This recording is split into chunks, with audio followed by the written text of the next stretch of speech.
Question numéro 1. Dans cette situation, j'ai la priorité sur le véhicule blanc à ma droite. Oui, réponse A. Non, réponse B.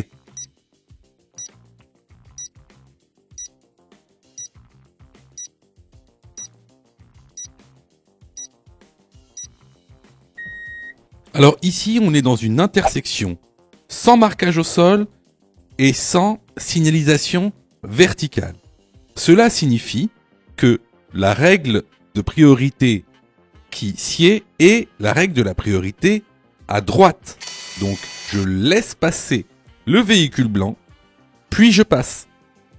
La bonne réponse ici est la réponse B. Question numéro 2.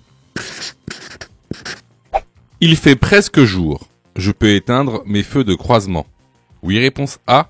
Non, réponse B.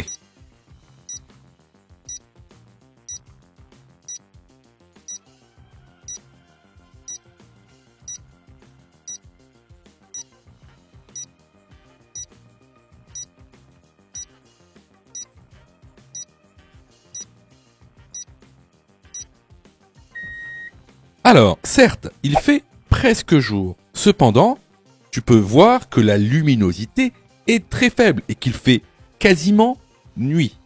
Donc, je ne peux pas éteindre mes feux de croisement. La bonne réponse ici est la réponse B. Question numéro 3. Le soleil m'éblouit. Réponse A. Je place mes mains devant mes yeux. Réponse B. Je descends le pare-soleil. Réponse C. Je ralentis. Réponse D. Je mets des lunettes de soleil.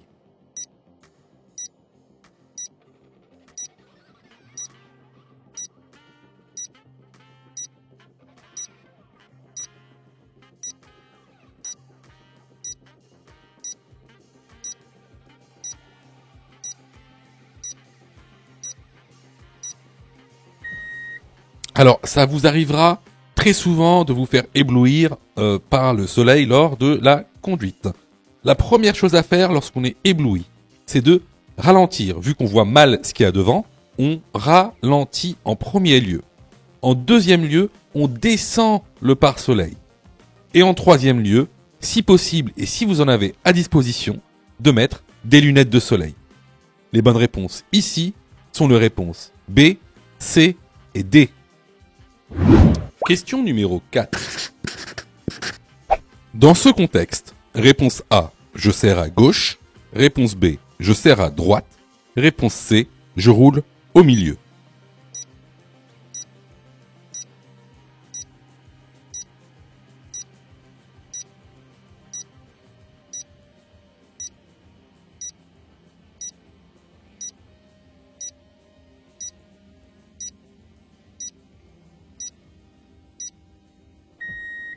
Alors regarde, dans cette situation, si on regarde le rétroviseur gauche, on voit un scooter qui essaye de nous dépasser. Dans ce cas-là, ce qu'on va faire, c'est qu'on va serrer le plus à droite possible pour le laisser passer.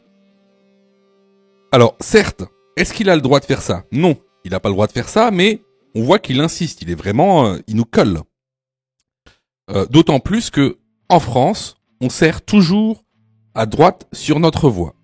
La bonne réponse ici est la réponse B. Question numéro 5. Ce véhicule transporte des matières dangereuses. Oui, réponse A. Non, réponse B.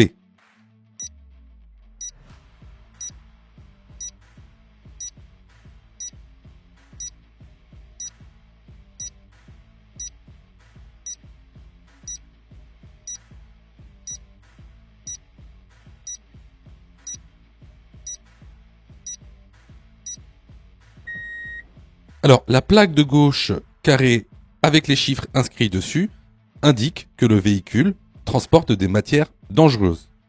À droite, la plaque losange indique le type de matière dangereuse que ce véhicule transporte.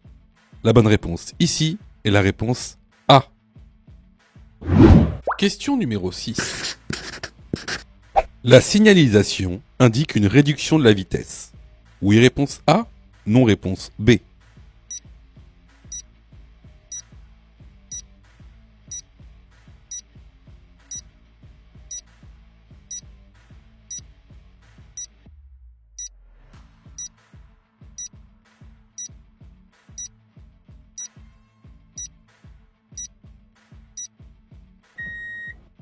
Alors ça, on a vu ça plusieurs fois, que ce soit dans la formation ou les vidéos YouTube.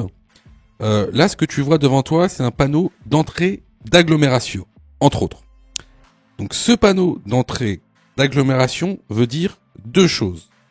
Il signifie que la vitesse maximale autorisée est de 50 km/h et il signifie également qu'il est interdit de klaxonner à l'intérieur de l'agglomération. La bonne réponse ici est la réponse A. Question numéro 7. Avant de m'engager, je contrôle à gauche. Oui, réponse A. Non, réponse B.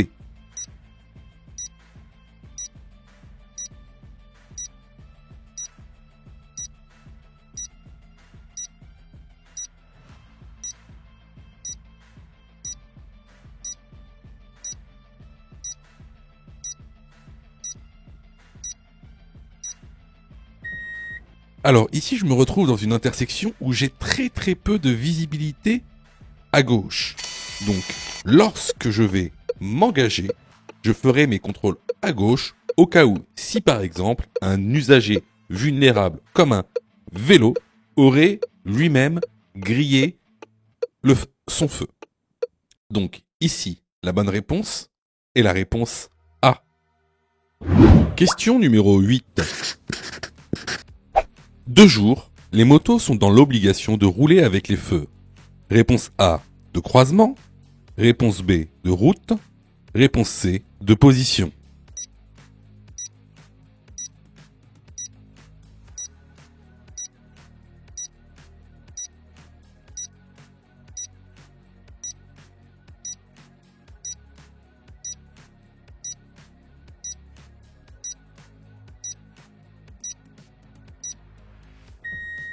Alors, les deux roues motorisées sont dans l'obligation de rouler avec les feux de croisement de jour afin d'être mieux vus par les automobilistes. La bonne réponse ici est la réponse A. Question numéro 9. Je désactive le régulateur de vitesse en appuyant sur la pédale de frein. Oui, réponse A. Non, réponse B.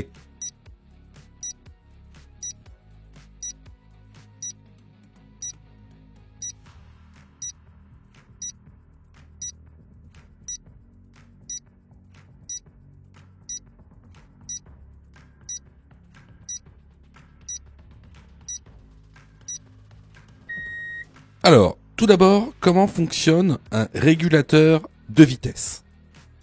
Alors, le régulateur de vitesse, c'est une fonction qui permet de maintenir ton véhicule à une vitesse présélectionnée sans appuyer sur l'accélérateur.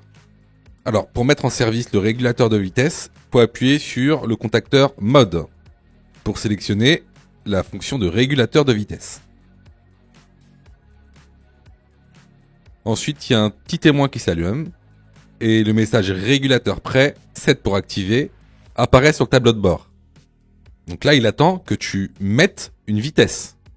Donc pour définir la vitesse, donc tu pousses la commande 7 plus pour augmenter la vitesse ou 7 moins pour la diminuer. Donc après, vous allez avoir un petit témoin qui va s'allumer en vert. Ici, 70. Donc là, tu peux retirer ton pied de la pédale d'accélérateur. Tu pourras désactiver le régulateur tout simplement en appuyant sur la pédale de frein. Donc ici, la bonne réponse est la réponse A. Question numéro 10. J'ai la priorité. Oui, réponse A. Non, réponse B. Je m'engage. Oui, réponse C. Non, réponse D.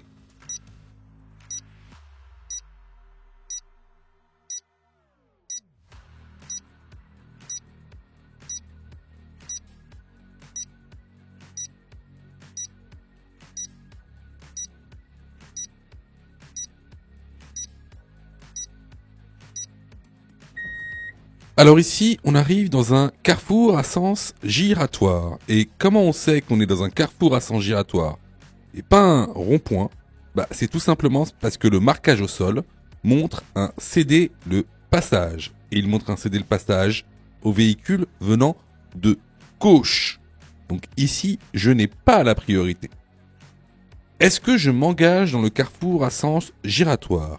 Donc rappelez-vous de ce qu'on a vu dans la formation. quand on s'engage dans un sens giratoire, il faut bien faire attention à ce qu'il n'y ait aucune voiture dans cette zone à gauche. S'il y a des voitures dans cette zone à gauche, je ne m'engage pas. Ici, on voit qu'il y a des voitures dans cette zone, donc je ne m'engage pas. Les bonnes réponses ici sont les réponses B et D. Si tu aimes le contenu, alors prends quelques secondes pour liker la vidéo. C'est très important. Cela nous permet d'être mieux référencés et donc de te présenter encore plus de vidéos pour que tu puisses obtenir ton code le plus rapidement possible. Question numéro 11. Dans cette situation, je peux encore tourner à droite. Oui, réponse A, non, réponse B. Je continue tout droit. Oui, réponse C, non, réponse D.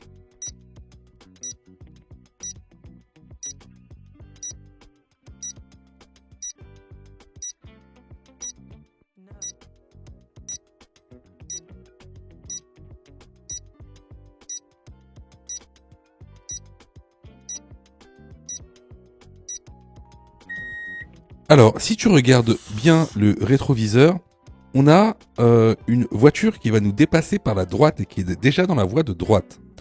Donc ici, on ne peut plus tourner à droite. Est-ce que je dois continuer tout droit? Eh bien oui, car on n'a plus le choix. Donc les bonnes réponses ici vont être les réponses B et C. Question numéro 12.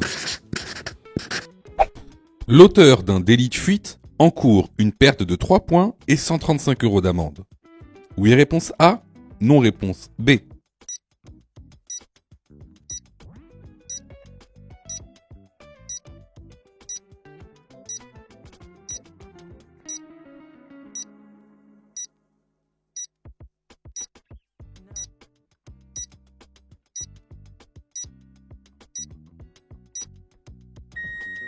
Alors, l'auteur d'un délit de fuite au sens du code de la route conduit à une sanction de 75 000 € d'amende maximum, de 3 ans de prison maximum et une perte de 6 points sur le permis de conduire. La bonne réponse ici est la réponse B. Question numéro 13. Ne pas marquer l'arrêt à un stop constitue un délit. Oui, réponse A. Non, réponse B. Est sanctionné par réponse C, un retrait de 4 points, réponse B, une amende de 135 €.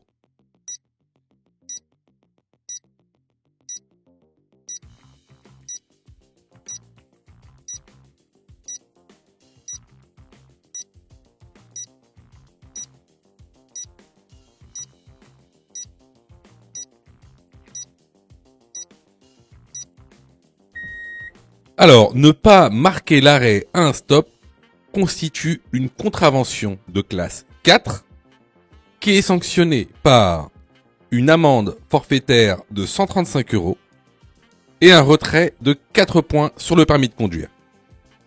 Les bonnes réponses ici sont les réponses B, C et D. Question numéro 14.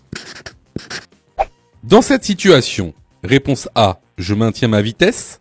Réponse B, je ralentis et mets le pied devant le frein.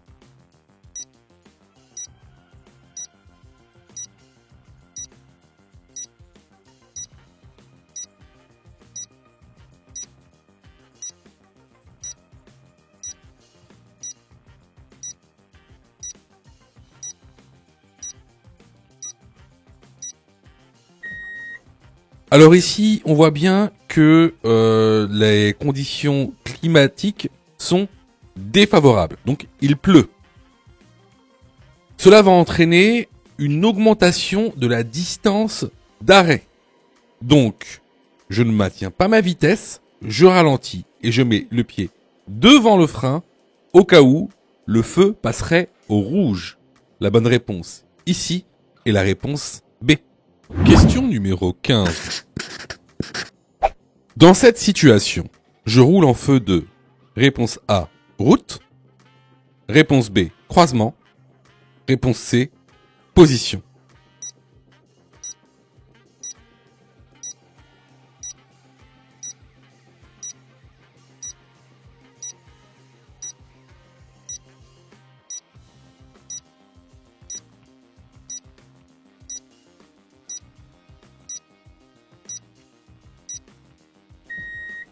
Alors ici, certes, on rentre dans une agglomération, mais une agglomération non éclairée de nuit. Donc ici, je dois rouler en feu de route. La bonne réponse est la réponse A. Question numéro 16. Dans cette situation, je klaxonne. Oui, réponse A. Non, réponse B. Je m'engage. Oui, réponse C. Non, réponse D.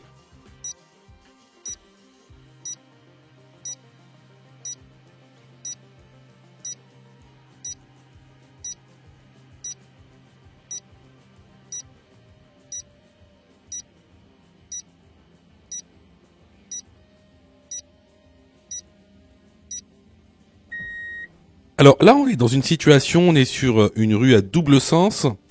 Donc on voit une voiture blanche en feu de détresse et derrière une Twingo qui la dépasse. Alors je sais, vous allez me dire, mais la Twingo n'a pas le droit de dépasser la voiture blanche en détresse parce que c'est une rue à double sens et que moi je suis dans l'autre sens et que c'est une situation dangereuse. Oui, c'est vrai, mais c'est des situations qui se passent en situation réelle. Alors ici, qu'est-ce qu'on fait dans cette situation? Surtout, on ne klaxonne pas. Pourquoi? Parce que on est en agglomération et qu'il est interdit de klaxonner en agglomération, sauf danger imminent. Sauf danger imminent. Et ici, c'est pas un danger imminent, parce qu'on peut tout simplement s'arrêter, laisser passer la voiture qui dépasse, et ensuite reprendre son chemin. Donc ici, bien sûr, je ne m'engage pas, je laisse la voiture dépasser la voiture en feu de détresse, et ensuite, je continuerai mon chemin. Donc, les bonnes réponses ici sont les réponses B et D. Question numéro 17. Je vérifie régulièrement la pression. Réponse A, des pneus avant et arrière. Réponse B, de la roue de secours. Le véhicule est équipé d'un témoin de pression de pneus. Oui, réponse C. Non, réponse D.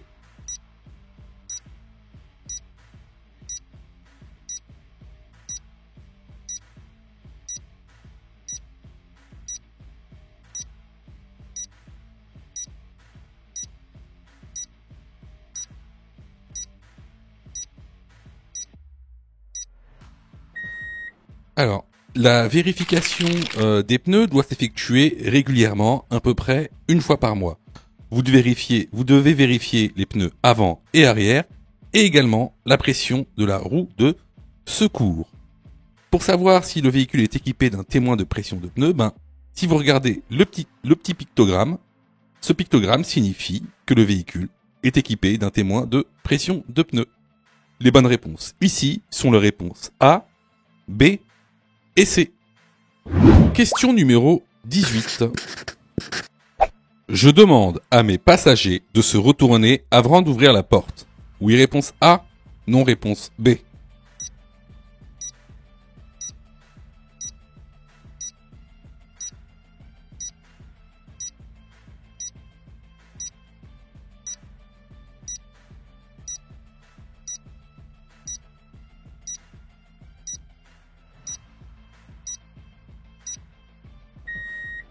Alors, bien sûr, je demande à mes passagers d'ouvrir la porte afin de vérifier l'angle mort pour savoir s'il n'y a pas un autre véhicule. Et je leur demande exactement la même chose, côté trottoir également, savoir s'il n'y a pas un usager vulnérable. La bonne réponse ici est la réponse A. Sais-tu que Mon Code de la route est aussi une plateforme pédagogique qui te permet de passer ton examen du code à partir de seulement 9,90 €. Et on a même conçu, spécialement pour toi, un programme qui te permet d'obtenir ton code en un temps record. C'est le programme Mon Code en 10 jours. Avec un calendrier de révision personnalisé, un contenu pédagogique par thème conforme à la nouvelle réforme, des nombreux tests d'examen blanc issus de l'examen officiel, accessible sur smartphone, tablette et PC durant 1 an et en accès illimité. Et surtout, cette formation est 100% remboursée en cas d'échec à l'examen.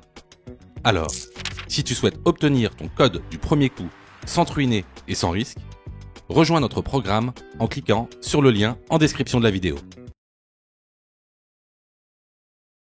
Question numéro 19. Je complète le niveau d'huile. Oui, réponse A. Non, réponse B.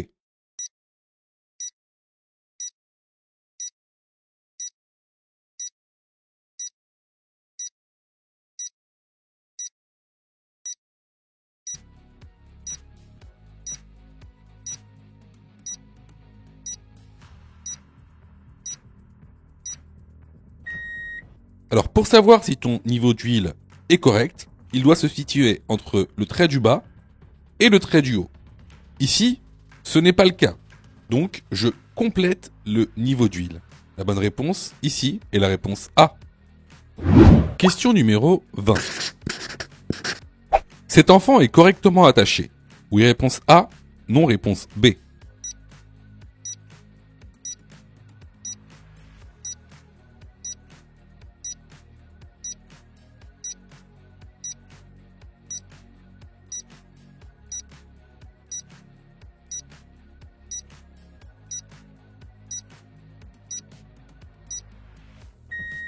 Alors oui, ici l'enfant est correctement attaché.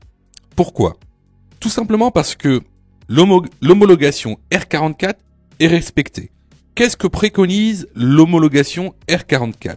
C'est un siège enfant adapté à sa morphologie et à son âge. Il existe 3 types de sièges, le siège à coque, le siège baquet, le siège avec dossier. Ici, on a utilisé un siège baquet qui correspond à la morphologie de l'enfant. La bonne réponse est la réponse A.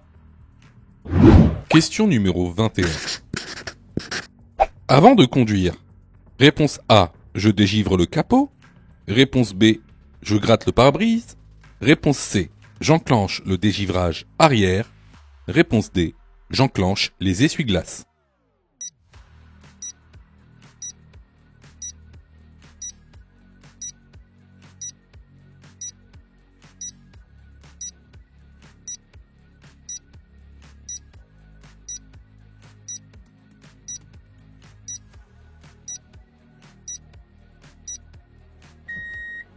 Non, bien sûr, dans ce cas-ci, avant de conduire, je vais gratter le pare-brise et je vais enclencher le dégivrage arrière afin d'avoir une bonne visibilité.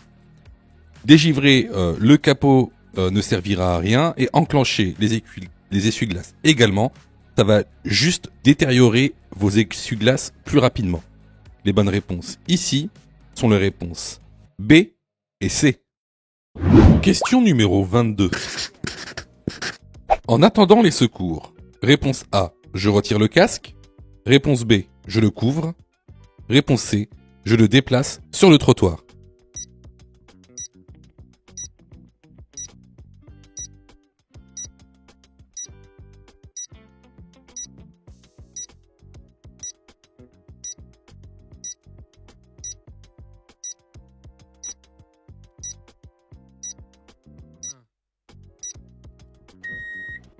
Alors, à savoir, ne jamais retirer le casque d'un motard qui vient d'être accidenté. Ne jamais également déplacer une personne qui est inconsciente, sauf risque de suraccident. Donc, ici, ce qu'on fait, c'est qu'on le couvre. La bonne réponse est la réponse B. Question numéro 23. Le véhicule jaune roule trop près du camping-car. Oui, réponse A. Non, réponse B. Risque de déboîter. Oui, réponse C. Non, réponse D.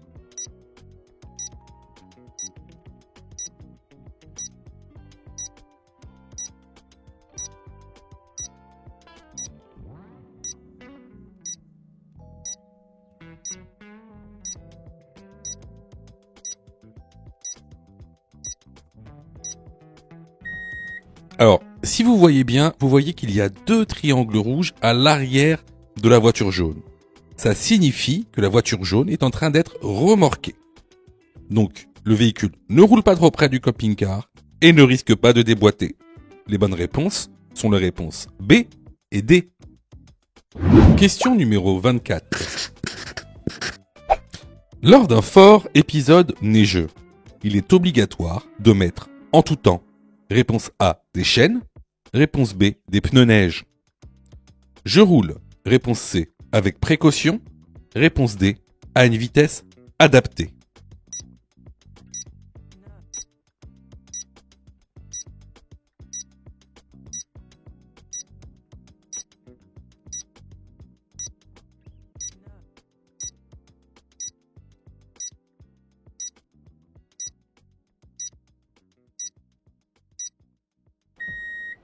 Alors ça, c'est une question qu'on a vue à plusieurs reprises dans l'information et aussi dans les vidéos YouTube.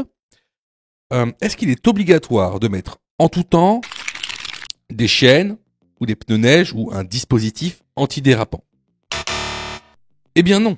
Cette obligation ne concerne que 34 départements qui sont soumis à l'obligation du 1er novembre au 31 mars. En général, vous trouverez ce panneau à l'entrée des zones concernées. Est-ce que je roule, réponse C, avec précaution ou à une vitesse adaptée? Eh bien les deux. Je roule avec précaution parce qu'effectivement il neige et il y a des risques de verglas et de glissement. Et je roule également à une vitesse adaptée due aux conditions. Donc ici, les bonnes réponses vont être les réponses C et D. Alors là, c'était vraiment une question de cours qu'on voit régulièrement dans l'information. Donc, si vous avez eu faux à cette question, vraiment, je vous incite vraiment à vous former, que ce soit chez nous ou ailleurs. Alors, je reçois plusieurs messages de votre part. D'ailleurs, je vous en remercie. Alors, vous me posez souvent deux questions. Alors, la première, c'est quand est-ce que je suis prêt pour passer mon code? Et la deuxième, c'est est-ce que je dois suivre la formation? Alors, tout d'abord, on va répondre à la première question. Quand est-ce que tu es prêt pour passer ton code? C'est très simple. Si tu fais moins de 5 fautes sur les 5 dernières séries d'examens blancs que tu as fait, alors tu es prêt à passer le code de la route. Donc attention, ça veut dire que il faut que sur les 5 dernières séries que tu as faites, de manière consécutive, il n'y a pas une seule série où tu as fait plus de 5 fautes. Donc si tu as fait plus de 5 fautes à une seule série, il faut que tu continues à faire des examens blancs. La deuxième question. Est-ce que il serait mieux pour moi de prendre une formation? Alors, là, c'est pareil. Si tu fais 8 fautes ou plus sur les 5 dernières séries d'examens blancs que tu as faites, alors, il est vivement conseillé de te former. Ça veut tout simplement dire que il te manque certaines notions essentielles. Ça veut pas dire que tu connais pas ton cours, ça veut dire qu'il te manque des notions essentielles pour pouvoir progresser. Et clairement, c'est pas en faisant des examens blancs que tu vas progresser, tu vas même plutôt stagner. Voilà. Donc si tu as fait 8 fautes ou plus sur l'une des 5 dernières séries que tu as faites, je te conseille vivement de te former. Surtout que on a mis en place donc une plateforme pédagogique qui répond vraiment à tous vos besoins. On a fait en sorte que tout le monde puisse se former au code de la route. Vous avez la formule standard, par exemple, qui est à 19,90 € par an. Donc vous payez une fois 19,90 € et vous avez le droit à toute la plateforme pendant 1 an en illimité, avec tous les cours, tous les 10 thèmes, plus de 1200 questions issues de l'examen officiel, commentées et corrigées. Vous avez pour ceux par exemple qui veulent passer leur code rapidement, la formule à mon code en 10 jours, pour passer son code en 10 jours, qui est à 39,90 € par an, en illimité. Et en plus, si vous ratez votre code, vous êtes 100% remboursé, seulement en envoyant votre preuve d'échec. Sinon, pour ceux qui le souhaitent, vous avez la plus petite formule, la formule basique, qui est à 9,90 € par semaine. Celle-ci, c'est une formule qui est hebdomadaire, qui en général est réservée à ceux qui ont déjà passé leur code et qui ont échoué. C'est une sorte de remise à niveau. Donc, vraiment, il y en a pour tous les besoins. et il y en a aussi pour tous les prix. Et c'est vraiment pas cher. Ce serait bête de rater son code alors que vous auriez pu vous former pour 9,90 €. Allez, on reprend la série. Question numéro 25. Ce symbole indique un parking réservé au tramway. Oui, réponse A, non, réponse B. Situé généralement en périphérie des villes. Oui, réponse C, non, réponse D.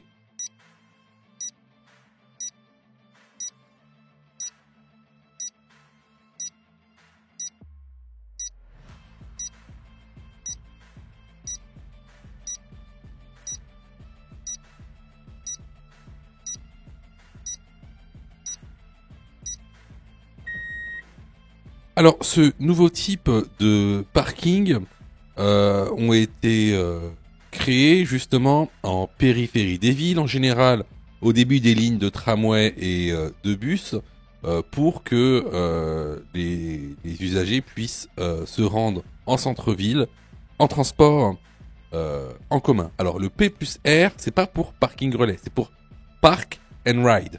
Alors, ce ne sont pas des parkings spécifiquement réservés aux usagers des tramways. Donc ici, les bonnes réponses sont les réponses B et C.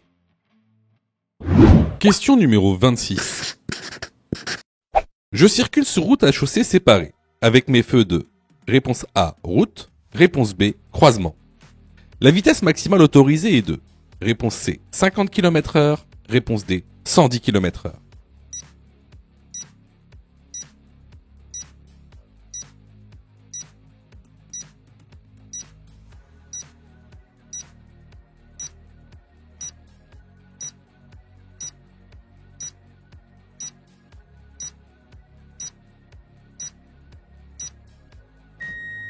Alors ici, comme il y a du brouillard, on va rouler en feu de croisement, mais également en feu de brouillard avant et arrière.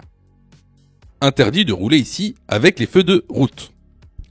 Concernant la vitesse maximale autorisée, étant donné qu'on est sur route à chaussée séparée, la vitesse maximale autorisée est de 110 km/h. Cependant, il y a du brouillard et sur route à chaussée séparée, comme le montre ce document, la vitesse maximale autorisée est de 50 km/h si la visibilité est inférieure à 50 mètres. Alors, comment savoir si la visibilité est inférieure à 50 mètres? On voit très bien ici sur les lignes de rive qu'on ne voit pas plus loin que cette ligne de rive là. Très bien, mais quelle est la longueur de cette ligne de rive? Ça c'est vraiment du court. Donc sur une route à chaussée séparée, la ligne de rive fait 20 mètres et l'interligne fait 6 mètres. Donc ici, on ne voit pas au-delà de 26 mètres. Donc, la vitesse maximale autorisée est de 50 km/h. Les bonnes réponses ici sont les réponses B et C. Question numéro 27. Je suis bien installé pour régler mon rétroviseur. Oui, réponse A. Non, réponse B.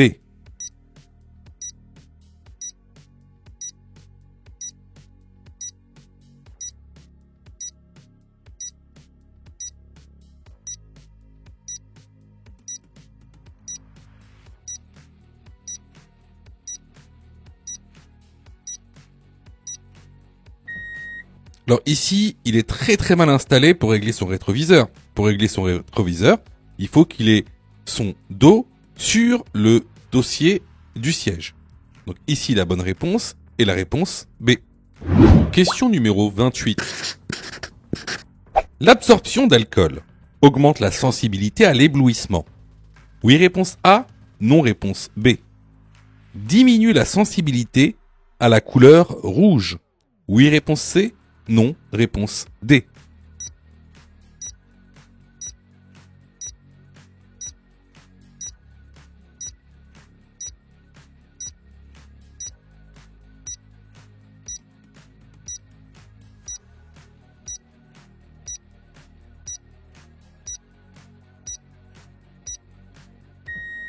Alors, effectivement, l'absorption d'alcool va augmenter la sensibilité à l'éblouissement. Également, bon à savoir, diminue la sensibilité à la couleur rouge, donc la plupart des panneaux de signalisation et des feux. Les bonnes réponses ici sont les réponses A et C. Les vidéos sont totalement gratuites, donc abonne-toi pour aider la chaîne et surtout, active les notifications pour être prévenu des dernières vidéos et avoir ton code beaucoup plus rapidement. Question numéro 29. Mon téléphone sonne, je réponds. Oui, réponse A, non, réponse B.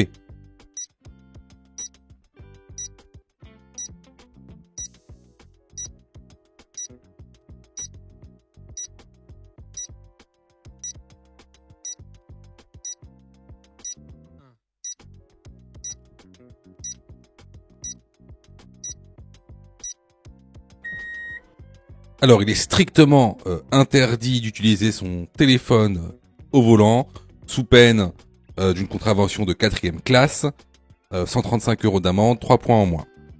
Mais aussi parce que l'utilisation du téléphone au volant multiplie par 3 le risque d'accident. Les bonnes réponses ici sont la réponse B. Question numéro 30. Après ce panneau, la vitesse est limitée à réponse A, 70 km/h. Réponse B, 80 km/h. Après le panneau, je peux rouler à la vitesse maximale autorisée. Oui, réponse C. Non, réponse D.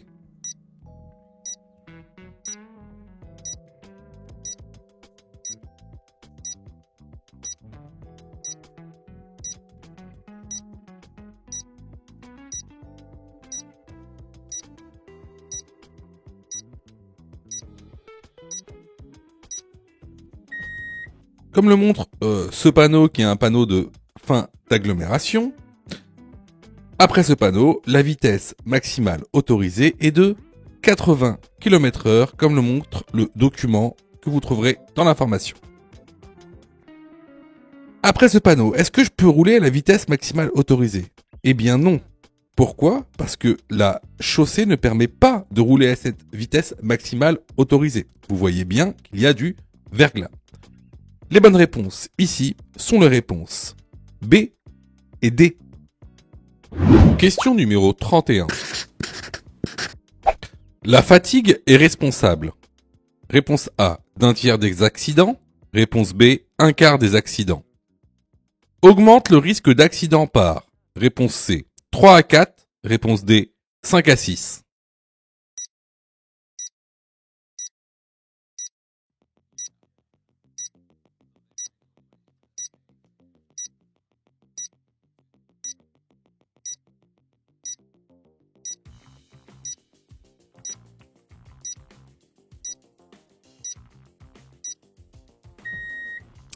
La fatigue est responsable d'un tiers des accidents et augmente le risque d'accident par 3 à 4. Les bonnes réponses ici sont les réponses A et C. Question numéro 32. Je roule en feu de route. Oui, réponse A. Non, réponse B.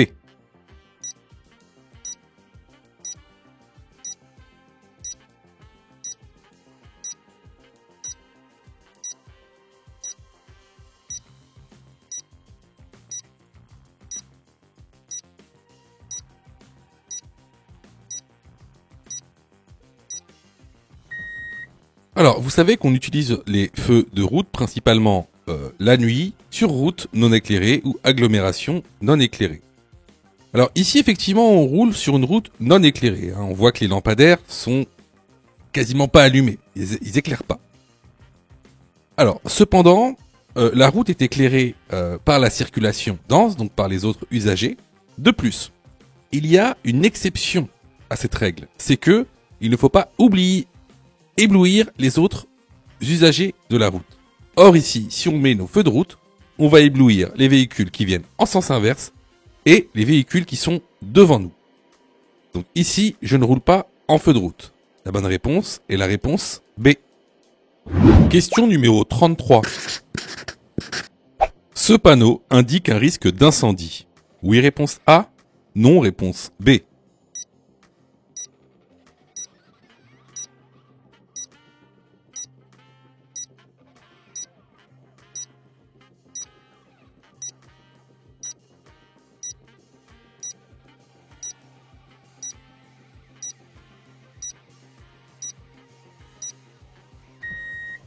Effectivement, ce panneau indique un risque d'incendie. La bonne réponse ici est la réponse A. Question numéro 34. Ce voyant vient de s'allumer. Je m'arrête dès que possible. Oui, réponse A. Non, réponse B.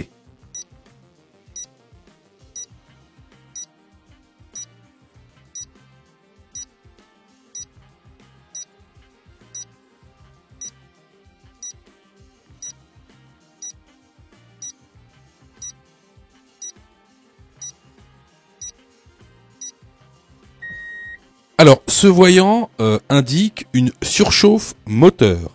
Donc, dès qu'il s'allume, vous vous arrêtez dès que possible. La bonne réponse ici est la réponse A. Question numéro 35. En période probatoire, après une conduite supervisée, je récupère. Réponse A, 2 points par an. Réponse B, 3 points par an. En période probatoire, après une conduite encadrée, je récupère. Réponse C, 2 points par an. Réponse D, 3 points par an.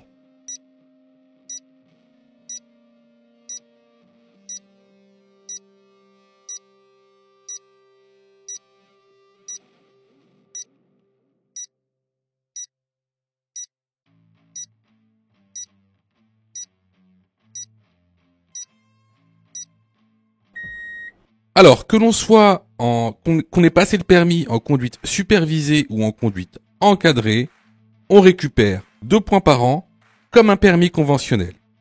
Les bonnes réponses ici sont les réponses A et C.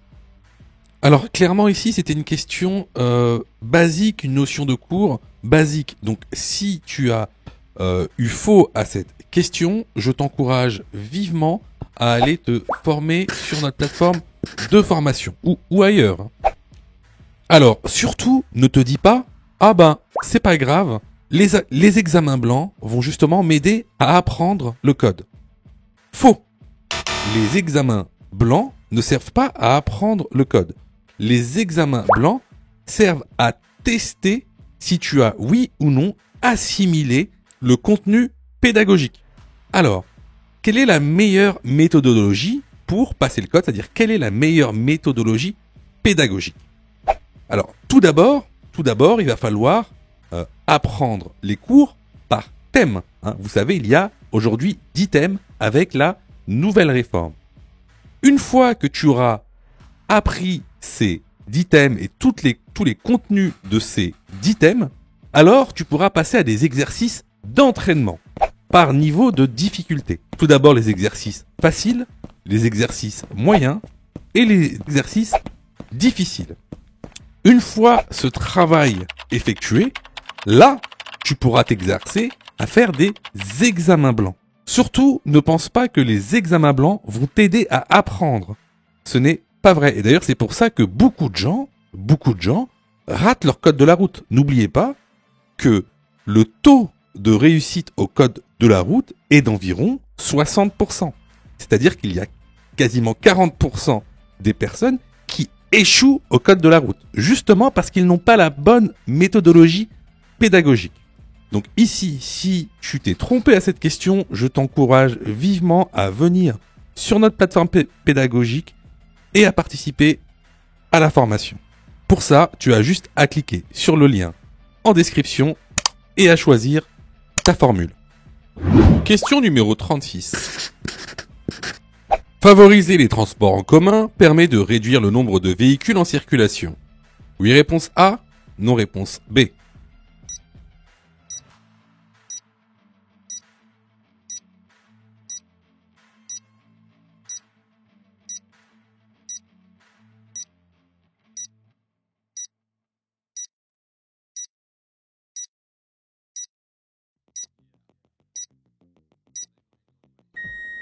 Effectivement, favoriser les transports en commun permet de réduire le nombre de véhicules en circulation. La bonne réponse ici est la réponse A. Question numéro 37. La zone qui mérite le plus d'attention est réponse A, la zone A, réponse B, la zone B, réponse C, la zone C.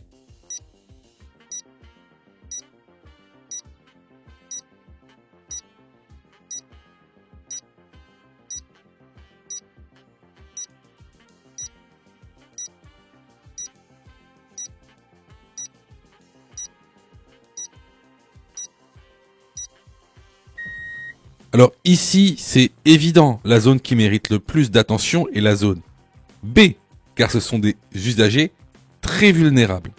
La bonne réponse ici est la réponse B. Question numéro 38.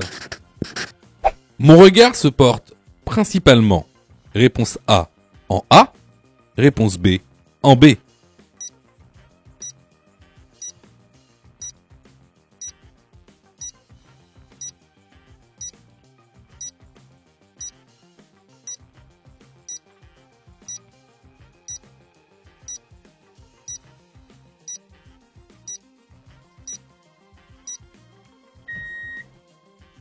Alors ici, c'est encore évident. Mon regard va principalement se tourner vers la zone B, c'est-à-dire vers le feu qui indique l'ouverture et la fermeture de la barrière. La bonne réponse ici est la réponse B. Question numéro 39. Je suis bien placé pour aller tout droit. Oui, réponse A. Non, réponse B.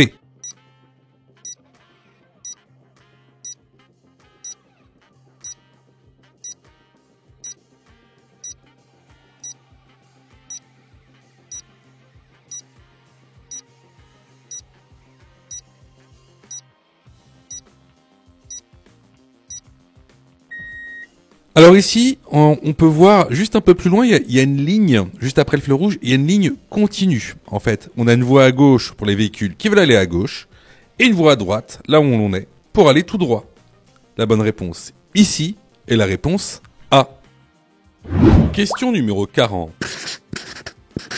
Conduire avec un pare-brise sale peut entraîner une contravention.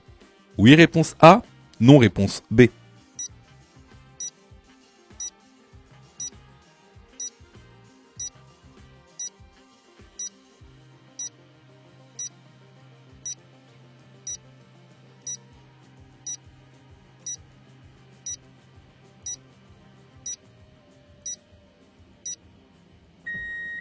Alors oui, effectivement, conduire avec un pare-brise sale diminue la visibilité. Vous pouvez donc être sanctionné d'une contravention de 3e catégorie. La bonne réponse ici est la réponse A. Si tu as fait 8 fautes ou plus, ne panique pas. Rejoins-nous sur notre plateforme pédagogique en ligne en cliquant sur le lien en description de la vidéo. Tu pourras alors choisir la formule qui te convient. N'oublie pas de liker la vidéo et de t'abonner pour recevoir toutes les dernières notifications. Tu peux aussi continuer à t'entraîner en cliquant sur l'une des vidéos qui s'affichent.